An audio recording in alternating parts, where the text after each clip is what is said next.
What's up, everyone? John Wasserman here. Let's break down Cam Boozer's defensive tape, at least the positives. I want to go through why I think his defense is going to be just fine at the next level, despite the athletic limitations, the low block rate. I think he'll be just fine. Maybe not an above-average guy or a difference maker, but if you think he's going to be just fine, then he really has a strong case as the number one prospect in this draft, given his offensive versatility and everything we expect to translate to that end of the floor. So let's go through the tape really fast. And there's different aspects of his defense that I like and why I think he's going to be fine. But here's a quick read at the top of the key. Right, he's got to make a kind of a decision here and read the pass here quickly. He gets down to the low block to cut off the big man's angle and get the strip. And here's just good. He gets out to the shooter pretty fast. I know he's not the greatest athlete, but because of the way his brain operates and processes, he's able to get to spots quicker than others his size might be. Again, more getting out to the shooter really quickly. Right, his brain is what powers his defensive impact here. Right, he kind of turned around, knew where his shooter was before the pass was even made. Got out to his guy, and this ends up forcing, extra passes and a shot clock for the heave. Here we got Boozer at the top of the key here.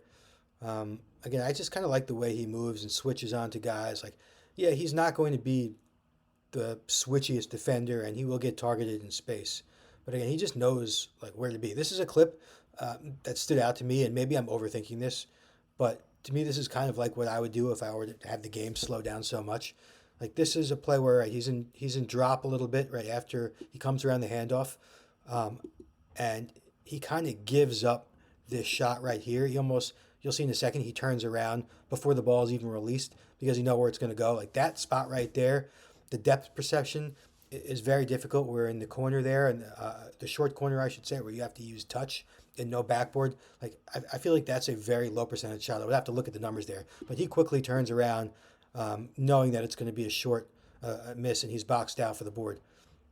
Here we'll see some flashes of his foot speed. Again, he is not going to be a lockdown guy around the perimeter. He will get beat for sure, but he's not the worst mover. I mean, if he's able to anticipate your move, he'll get there. So a couple instances here of where we just see him, moving pretty well on guards or wings in space.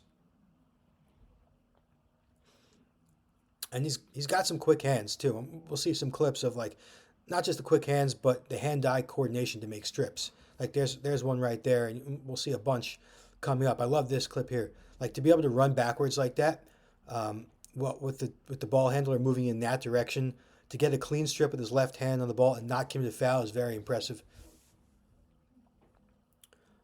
There's another clean, knockdown strip right in the middle of the floor. There was a lucky one.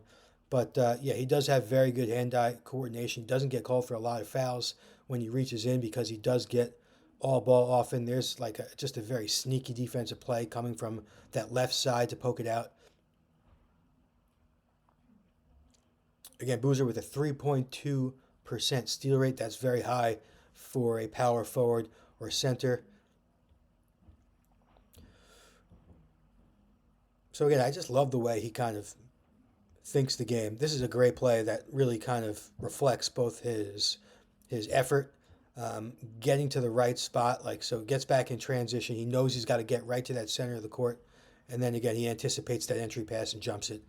He's got a bunch of those. We'll see right here. Again, that's the combination of anticipation and actually moving better than what some of the skeptics might say.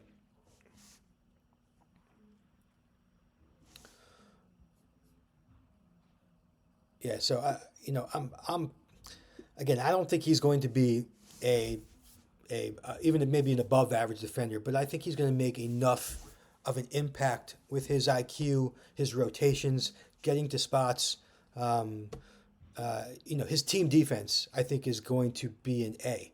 Of course, he's going to get, put an island in certain situations, and, maybe the low lights are going to make him look bad. But how many times is that going to happen per game? I think the positives are going to kind of outweigh the negatives, or at least neutralize them to the point where Boozer is going to be just a fine defender at the next level, and one of the reasons why I'm very close to making him my number one prospect in the 2026 draft.